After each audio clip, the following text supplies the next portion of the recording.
Where to even begin?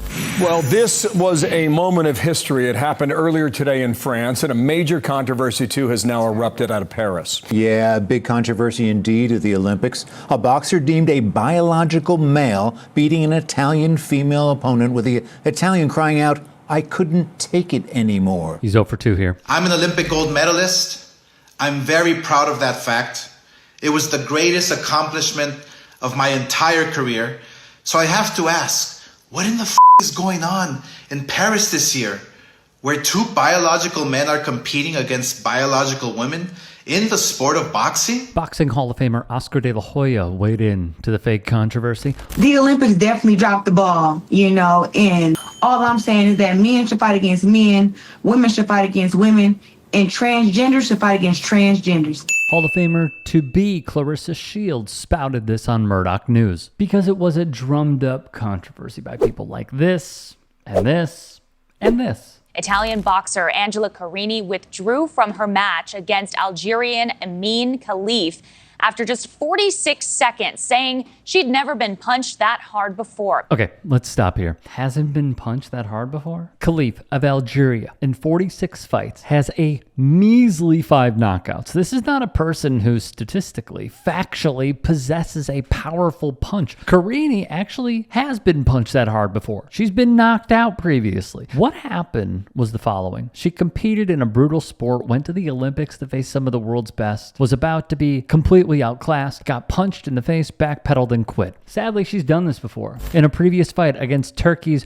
Busanan Sermonelli, the Italian appeared to take a dive in the 3rd round of their fight from the 2022 World Championships. What was disgusting was not just the reaction from conservatives, but also media members like Sean Engel of The Guardian. He'd tweet, "Utterly heartbreaking hearing the Italian boxer Carini in the mixed zone. Blood on her shorts," along with more in his message. The blood in question? Have a look for yourself. Engel is yet to apologize, and The Guardian is yet to put out a statement. Carini of Italy is not just a boxer, but a police officer as well. One should not be shocked considering what we have seen, from George Floyd to Breonna Taylor and countless other examples of officers lying in their statements just to save face. What conservatives are up in arms about is the following. First, they believe Khelif was a man simply because of her appearance. This then went completely off the rails and gave conservatives a gateway to their ultimate boogeyman, the trans debate. But I wish that we all had the intellectual maturity to not just see these headlines, not see the way somebody looks, and automatically assume that just because we are told they have a chromosome, they must be male or they must be female. And again, we're talking about from that sexual side effect, because I think there are a lot of other gender identity things that factor into this as well, with how you're raised and the psychology of it. So it's a very, very complex situation. So the basics: you get 1 set of chromosomes for each parent. Classic males have an X and a Y. Classic females have an X and an X. All of us start down the same pathway with potential to be either female or male from a sexual organ, sexual characteristic standpoint, but the presence of some genes on the Y chromosome send that classically down the pathway male. However, abnormalities in that Y chromosome, potentially an extra chromosome, I didn't even mention that, Klinefelter, where you can have more than just those 2 chromosomes, send us down these pathways where we have abnormal phenotype, meaning abnormal physical characteristics, and abnormal physiology that don't clearly put us in the male or female box. Dr. Brian Suter, a must-follow on YouTube, tried to break it down. Another factor conservatives latched onto: Khelif was DQ'd from the IBA, or International Boxing Association's Women's World Boxing Championships in New Delhi in the year 2023 because she reportedly failed to meet eligibility requirements. The IBA will not release those results to this day. Via Sportster, IBA President Umar Kremlev claimed Khelif was found to have XY chromosomes, typically associated with males. However, certain medical conditions can result in women presenting with XY chromosomes. The specific condition, if any, affecting Khelif remains undisclosed. The IBA has been met with skepticism in the past. Look no further than the testing of Khelif and fellow Olympian Lin Yuting of Taiwan. The IBA, which we'll get into in a moment, says the pair did not undergo a testosterone examination but failed, quote, a separate and recognized test whereby the specifics remain confidential. Via Dan Wolken of USA Today. We don't know what kind of tests those were, what they were testing for, or which organization oversaw the lab work. Of note, Lin Yu-ting of Taiwan had never failed a gender test previously. Now on the IBA. From Christopher Catarucci of Slate, the IOC and the IBA have different medical standards for competitors. They'd part ways in 2019 after the IOC stripped the IBA of its Olympic status amid concerns about its integrity, finances, and governance. The IBA's former president, Uzbekistan's Gafur Rakimov, would incur sanctions from the U.S. for reportedly participating in the heroin trade and in a Eurasian crime syndicate. Kremlev's rise, meanwhile, goes as follows. He vowed reforms but hasn't delivered, with questions about judging at events run by his organization. From the Post, his re-election this year was plagued with problems after his primary opponent, Dutch boxing head Boris van der Vorst, was disqualified a day before the vote. The Court of Arbitration for Sport later forced a second election, which never happened, after the IBA voted not to hold one. Kremlev, a man convicted of violence in 2004 and 2006 as a Vladimir Putin confidant, a member of the Order of St. George, Russia's highest military distinction, Kremlev made countless money in various businesses and has aligned with the Night Wolves, a far-right biker gang in his country. Gazprom, owned by the Kremlin, is one of the country's most powerful elite corporations. From CNN, Alexei Miller, an ally of President Putin, took over the company in 2001. Via Karim Zidan, the International Boxing Association, the organizer of the World Championships, claimed at the time that athletes who pretend to be women were excluded based on tests that show they have XY chromosomes. Women typically have XX chromosome pairs and men typically have XY pairs.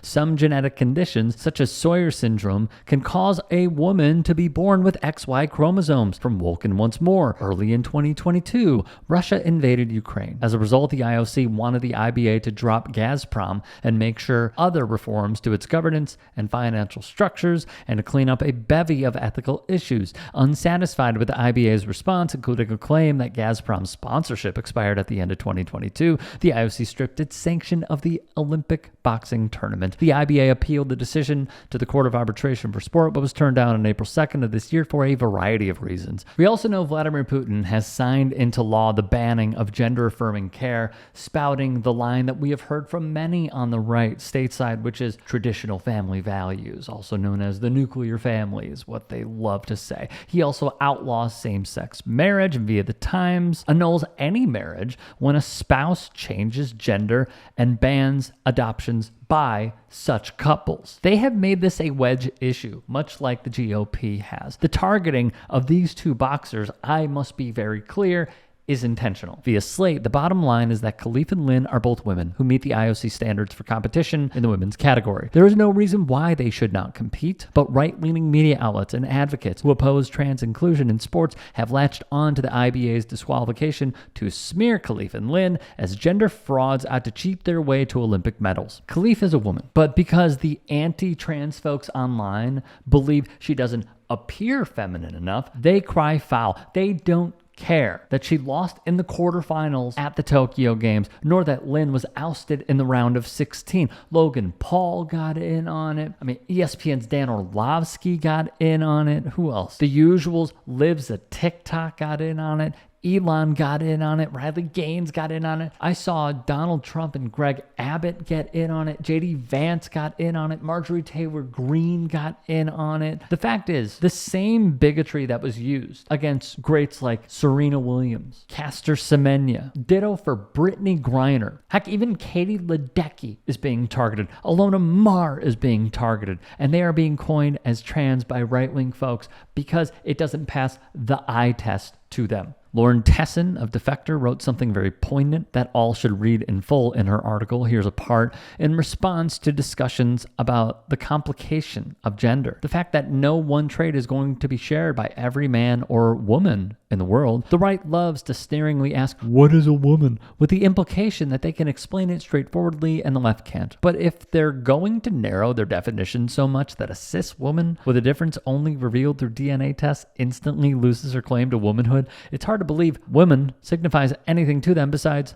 a means for oppression. I have a few thoughts. One of the biggest loads of BS is MMA fighters weighing in on this and saying, I don't favor or like a man beating up on a woman.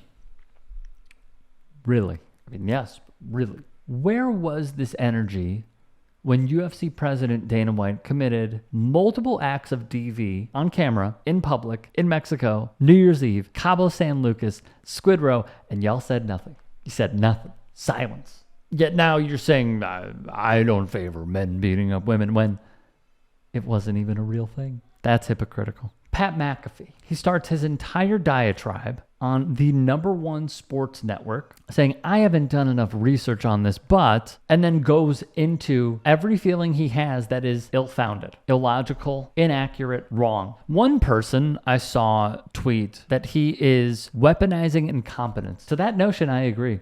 Let me tell you who does the research, though. Actual researchers who are hired to be researchers, journalists, reporters, the people that were fired to free up money so Pat McAfee could get a bag. Kind of says a lot. The biological advantage debate is rather interesting because no one said anything about Michael Phelps having double jointed knees or Joel Embiid being really, really, really tall. It's something you're born with. Furthermore, I called this happening when Tate Reeves, the governor of Mississippi, following suit in targeting trans people who make up roughly 1% of the United States population for simply political gain. They started with high school sports as an entryway where, per usnews.com, less than half of 1% of athletes are trans. To this day, it's a topic that conservatives will go on and on about because their policies are laughably unfavorable. Most importantly, being a member of the LGBTQ+ community is illegal in Khelif's home country of Algeria. If one is, they are subject to imprisonment. Being trans, illegal. The facts don't care about your feelings crowd is dumb. They're short-sighted. The do your own research crowd can't even Google. Are we really to just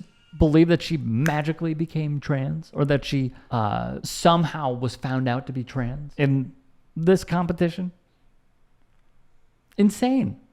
Insane stuff. In case you missed the box rec graphic as well, we showed earlier, 9 women have beaten her. 9. She is not the Mike Tyson of women's boxing. She does not have an unblemished record like Floyd Mayweather. She is an amateur who has nearly double-digit losses on her resume. The outrage of this is full of vitriol.